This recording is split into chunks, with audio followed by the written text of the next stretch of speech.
This is Orlando Sentinel Now.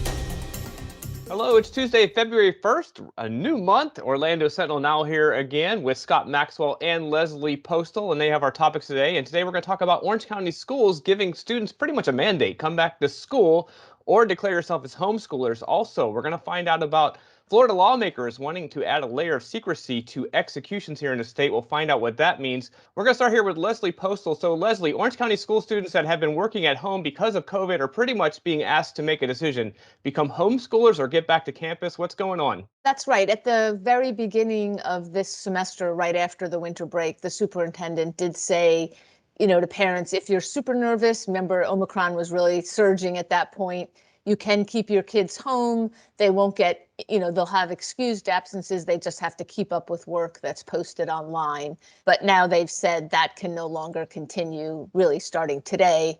So if you really don't want your kid back on campus, you're going to have to, officially withdraw them and sign them up as a homeschooled student and, figure out on your own how you're going to educate them. Any reason as to why this has changed at this point? I think there are a couple things. I mean, cases are going down. I think they are worried about kids, as they have been throughout the pandemic, about kids not being in school and just the loss of instructional time with teachers, which I think most parents found that, kids learning at home on the computer was not ideal. So they do want kids back. The state really isn't letting them mark as not absent kids who are at home. So that's an issue. And I think it's also just an added burden on teachers that they're trying to check work and keep up with kids in some way who aren't actually in the class. So I think it was all of those together that contributed this. The truth is, I asked them how many kids this was, and they didn't know. They said, it was collected at the schools, and they didn't have a district-wide figure. So I don't have a good sense of the impact, but it was clearly enough that they said they felt like it was really a burden on teachers. Right. Let's change gears a little bit. Let's talk about masks in school. Students don't have to wear masks, no mandates by law here in the state, but there are some mandates for adults. How does that stay? Is that staying in place at this point?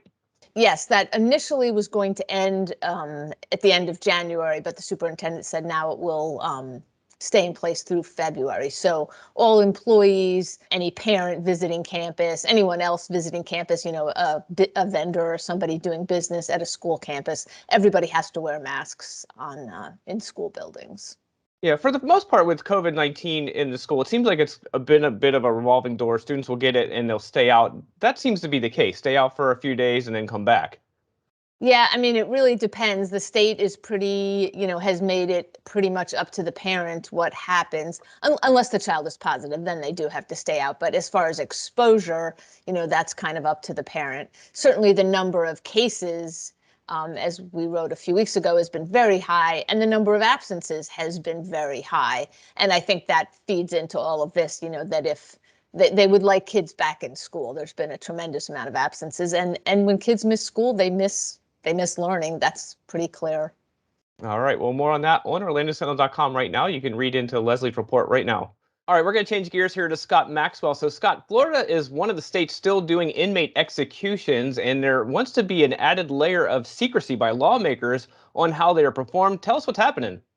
Yes, there is a new bill, and it's zipping its way through the legislature right now. It would add new layers of secrecy, sort of to enshroud there are already practices to keep hidden the identities of the people who participate in the execution, the people who strap down inmates and push the button to administer a lethal injection. But this bill also seeks to hide the kinds of drugs that are used to kill death row inmates. It creates a new exemption to hide the manufacturer, the supplier, and even the distributor. Why is that? Why is it they feel the need to hide this information?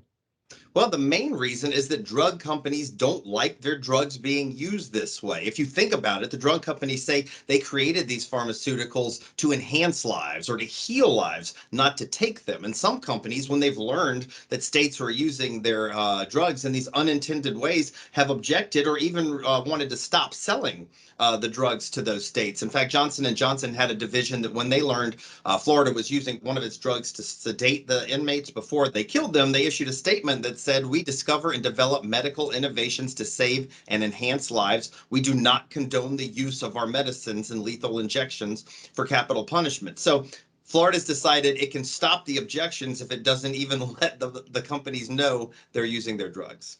Tell me about the other states that are performing executions. It seemed like Florida's in the minority as far as ones that are still doing it. That's true. About half the states, capital punishment is still legal, but in practice, very few states are carrying it out. In fact, over the last 2 or 3 years, only 9 states in America have executed any inmates, and Florida is one of them. It's sort of the same way on a global scale. Most civilized countries are not carrying out capital punishment anymore.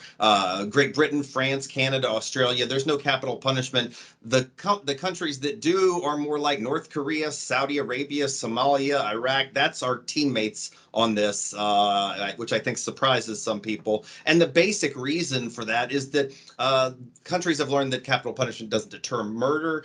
It can be more expensive. It's unfairly meted out. But more than anything, we get it wrong sometimes. And Florida has wrongly sent more people to death row than any other state in America, 30 times. You mentioned this is moving pretty quickly. Is there anyone objecting to this particular bill?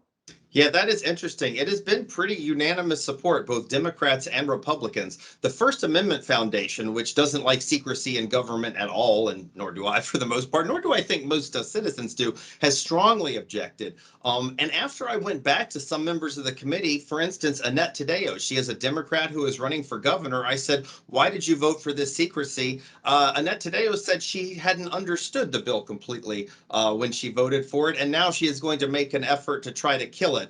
But traditionally, there has been zeal for capital punishment. And while the First Amendment Foundation is continuing to fight this, right now it is zipping ahead in the legislature. Yeah, what are the chances it actually gets through? I would say pretty good right now. There have been a lot of calls for checks and balances. The state has botched executions. It sent people to the death row wrongly. There has not been a lot of appetite for making sure we get things right or for transparency, just for keeping the killing going. All right. Well, you can read Scott's column online shortly on OrlandoSentinel.com. But for us, we're going to go ahead and call it quits for today. Appreciate you being with us. Go ahead and go to OrlandoSentinel.com/subscribe. Become a subscriber. Go ahead and support our work. We always really do appreciate that. But for us, we're going to go ahead and push pause. Until next time, I'm Rich, Scott, and Leslie. Everyone have a great day. We'll see you tomorrow. Watch Orlando Sentinel Now live every weekday at noon on our Facebook page and on OrlandoSentinel.com.